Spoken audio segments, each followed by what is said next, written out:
What's up guys, this is your boy, the Average Game 98 over here, back with another video for Injustice 2 Mobile, and we are gonna do the artifact tier list of the dark metal artifacts in the Dark Knight's solo raid. So let's get started here, and I'm gonna walk over all the details of the nitty-gritties from a theoretical standpoint at this point of time. I did get the chance to, use a couple of them, actually not even couple, three, four of them. I did open few artifacts, and that artifact opening and chest opening video is out there as well. You can have a look at it.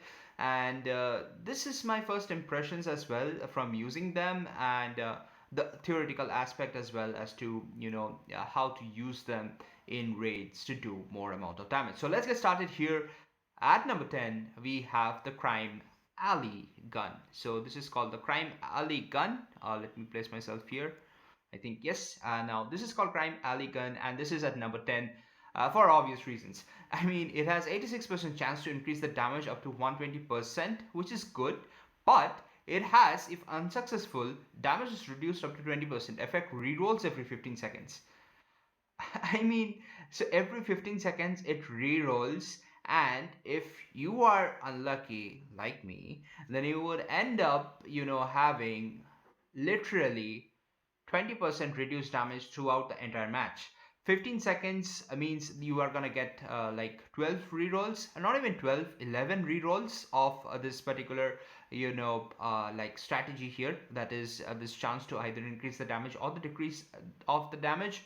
But if you're unlucky, you're gonna end up getting reduced damage entirely throughout the match. So that's pretty ridiculous, I would say. The benefit is good with that 120%, but because this drawback is there, where we'll end up losing a lot of damage as well, I personally feel this definitely falls in the lowest bracket of all the Dark Knight metal artifacts. And here another reason is, as you can see here, the attack bonus and the health bonus is definitely the lowest of all the artifacts here. So the critical attack chance boost is good, but most of our characters that we build is kind of built already without like with, I would say, like the maxed out critical attack chance. So you don't build a character around an artifact, rather you build a character and then fit the artifact in so that you end up doing more damage. So that's how it usually works. So definitely this places this Crime Alley gun at number 10. So let's move on to the next one here. The next one is at number 9, Ripto. I mean, the name is pretty comical. And 14 seconds of unblockable basic attacks after successfully blocking opponent's special, plus 100% damage when effect 1 is active. So this is a bit better than the Crime Alley gun, and the reason is like you do damage 100% damage when effect 1 is active, additional damage. You do not lose any damage, but given the fact that 14 seconds of unblockable basic attacks after successfully blocking, that means you have to block an attack, and at the end of the day the combo interruption still exists in the game, right? So in the case of combo interruption, you are not actually taking a damage, or even if you do infinite set of combos, like you like do a full combo from King of Atlantis Aquaman, tag in Dr. Fate, do an infinite combo there, or something similar where you get an infinite combo sequence going in for you, you don't necessarily block the opponent's special. In those scenarios, like you're not gonna benefit at all from this particular artifact. It's decent, it's not self-sabotaging itself in a way, like the Crime Alley gun, but definitely not the best out there. So again, the attack stat and the health bonus is the lowest as well, so this makes this Ripto at number 9. So let's move on to the next one, and the next one is called Catchy Hook. Okay, I'm not hooked onto Catchy Hook, by the way. And the reason is, every attack blocked by the wearer increases team damage by 20% for 12 seconds, stacks up to 10 times. So again, it works on the basis of you actually taking in damage to increase your damage, which is good, I would say. But again, it works on the fact that you keep on blocking to gain the damage, and at the end of the day stacks up to 10 times. This is again at level 10. At lower levels it's even lower, this value. At 200% you do additional damage, but you end up wasting 2 minutes literally like for 120 seconds it's there. I think the stack would also maybe replaceable, I mean, in a way, because it's something, it looks something similar to darkness. So in a way you might be able to maintain the full stacks throughout the match, but definitely, you are kind of relying on taking in damage to do the damage rather than having the damage already with you, or by inflicting damage to increase the damage. So that's the whole point here, that this Catchy Hook is not hooking me in because it takes damage to do the damage. And the next part is every portion of damage taken by the wearer increases their defense, which is a good thing. Stacks up to 10 times means you're gonna have a 50% defense, and if you're literally, uh, taking in some damage, I believe, again, like this is theoretical, I believe you will be able to maintain this entire defense throughout the match. But then again, the attack bonus and the health bonus is definitely the lowest of all the artifacts, and that places this at a lower rank, at rank 7 basically. So let's look at the next artifact, rather rank 7, or I think rank 8. Yes. So let's look at this next one here, which is called the Sharp Tongue. So this Sharp Tongue is sharp and does 100% extra damage over time. Basically 100% damage over time. 100% damage taken from blocked SP transforms into dot and inflicts back onto the opponent. Again, they're heavily reliant on this blocking so that you end up taking damage to do the damage. It's kind of ridiculous, but given the fact that this 100% damage over time is there, this is going to be incredibly helpful for the League of Anarchy team, as well as characters who do a ton of dot. So if you don't have the beta club, and if you don't have, some OP artifacts like the Sword of Salvation and all, so you can end up using this one as a temporary fix to do some decent amount of damage with the characters that actually do damage over time. So immediately on the top of my head, like League of Anarchy comes to my mind. So this is definitely better because from the onset you are having the damage, you don't need to take in damage to increase your damage with respect to the damage over time, but still that other part of the passive of this artifact is there as well, where you are blocking again to increase the damage. So again, low attack as well as health, so displaces what is that? Okay, this places the Sharp Tongue at this particular position at rank 7. So let's move on to the next one here, and the next one is the Black Kryptonite. So this is the starting of the mid-level artifacts. Wearer can use the special for free after reaching 20 combo meter hits. We love it, right? 90% chance to avoid breaking the combo meter when hit. Again, we love that. 100% chance to save combo hit from resetting with the first 3 specials. So at level 10, this is 100% chance. So you're gonna do, plus 200% damage boost from your combo if you are able to hit a 40 hit combo like 3 times for the first 3 specials that you are gonna do. And special for free after reaching 20 combo meter hits. It's insane. Like reaching 20 combo meter hits, it's pretty easy. Like one basic string of combo or couple of basic strings of combo, you're good to go with the 20 combo meter hits. And at the end of the day, this means you will be overflowing with power. You will be overflowing with power. And the reason by this is at the bottommost tier of the mid-tier artifacts is, you will see in a while.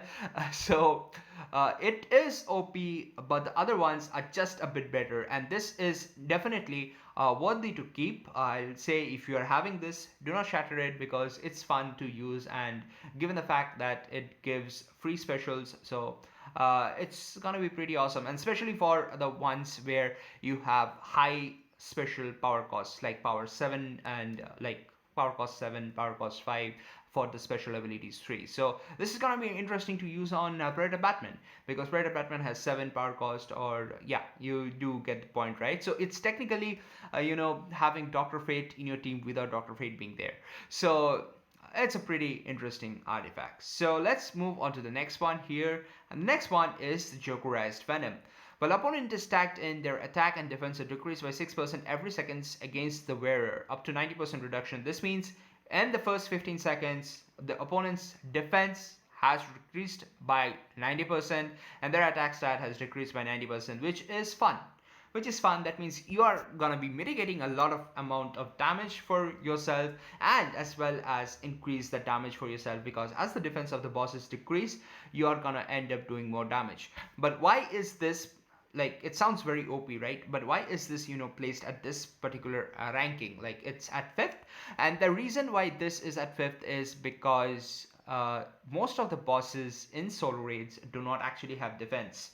So that's why this particular artifact's special property, that it reduces the defense, is not going to be that helpful against most of the bosses. Keep in mind, some bosses do have high defense, like in Rise of Krypton, the Collector of World Superman has high defense. So, I mean, it's a good artifact, it's a good passive to have as well. And the second passive of the artifact, like when effect 1 is maxed out, opponent has 90% chance to fail the special. uh, I don't exactly know how that failed special is going to work, but they're not going to be able to use, and probably a miss will occur. But again, that's something good, but it's not directly impacting the damage that you are going to do. So, and like I mentioned, for most of the solo raid bosses, there is no defense. So you're literally kind of getting attack bonus alone. So with that being said, let's move on to the next one for the artifact tier list. So let's look at the next one. This is called the Tangarian Maze, and this is at number 4. 6.5% damage for each 2% of wearer's defense plus 50% defense. This is awesome, by the way. So this is directly attack boosted to you. This is directly attack boosted to you. 6.5% damage per each 2% of wearer's defense. So that means if you have 100% defense, that is like 75% defense you have, and plus 50% defense you're getting from this artifact. That means like the cap is actually 75%, but possibly, I believe, again, this is again theoretical, possibly I believe you can reach beyond that. So if you end up having 100% defense, which will be like, say, 50% defense on your character plus this 50% defense from this artifact, you would end up doing like 100 and then 50 into the 6.5% damage, which means it's gonna be incredible. It's gonna be incredible. 50 into 6.5, that's over 300% damage you're doing with this artifact, and it's gonna remain constant, and you're getting mid-level attack bonus as well. So this is literally having, for example, Justice League Cyborg's passive, which grants you 300% additional damage for the basic hits to all of your attacks for your character. And that is seriously OP, guys. This artifact is gonna help you do a ton of damage, a ton of damage. But why is it number 4? Because the others are just better. As simple as that. The others are just better. But if you get this artifact, make sure to keep this artifact, because this is just gonna be awesome. So let's move on to the next one here. The next one is one of my favorite, and if not the favorite artifact of this particular solo raids, the Dark Knight solo raids, and this is the Jokerized Batarangs. The main reason is that +3 fast attack hits.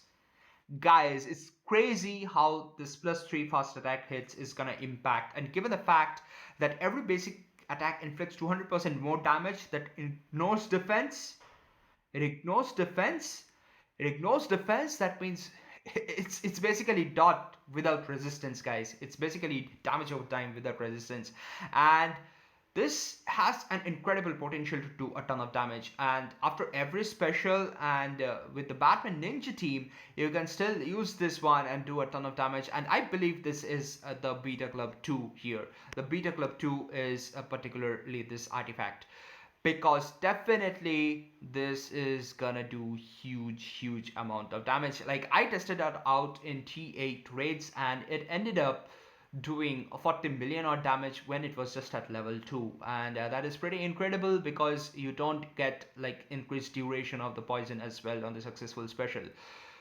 So this places this Jokerized Batarangs at number 3. So let's look at the number 2 here. At number 2 we have the Hand of Zatanna. So successful special, chain an opponent, removing and preventing from using positive effects and disabling their basic and swipe attacks for 14 seconds. A good impactful one. But while chained, opponents suffer 300% more damage from the wearer. So this is something similar to what we get from the Tangarian Maze, but the fact is we get huge attack bonus. We get huge attack bonus, 32,000 attack bonus, which is much higher than the Tangarian Maze. And as a result, it also gives this unblockable effect, which is there for the basic and swipe attacks, and you can keep chaining the specials to maintain this 300% more damage. Whether this 300% more damage stacks, I don't think it does stack, so it just gets capped. But if it does stack, then it's going to be super OP as well. So this places the hand of Zatanna with a huge amount of attack bonus as well as a very interesting passives at number 2, which means the number 1 that we have is the dark metal cards, and I'm very happy that according to me this is number 1 because this is a free artifact, and given what it does is incredible. It spawns an area where your team automatically crits with 100% chance to ignore critical immunity.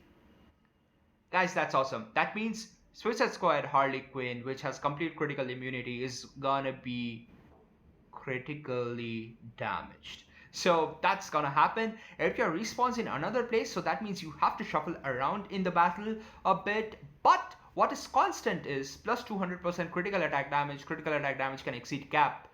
That means for a character which has 300% maxed out critical attack damage, it's gonna now do 500% additional critical attack damage, which means the damage that you're gonna do is just gonna get multiplied 5 times. Man, that's nuts. That's ridiculous. That's very OP. And given the fact you have Raven in the game, which again multiplies your damage by several times, 5 times, 5 times of darkness, which actually in turn increases by 600 times. You get additional increase on that. So this artifact, and because it's free with the highest level of attack bonus, this artifact is the most OP artifact I believe in the Dark Knight solo raid. So this solo raid I believe has one of the best collection of artifacts of all the solo raids which are there, and a lot of them are usable. Like all the mid-level tier artifacts, if you get them, use it. Even the lower level artifacts are somewhat decent compared to whatever we got for the last contract solo raids. Those were ridiculous, like you wouldn't want to spend on it at all. But here definitely if you spend some money, you can get these beautiful artifacts from the mid tier levels to this one. So that's it for this video, guys. I hope you guys enjoyed the content and got a brief overview of how this particular artifact scenario works and this artifact tier list as well. So thanks for watching. Hit the like button, hit the subscribe button. This is your boy the average gamer 98 over here signing off. You guys take care, and I'm gonna see you in the next one. Peace.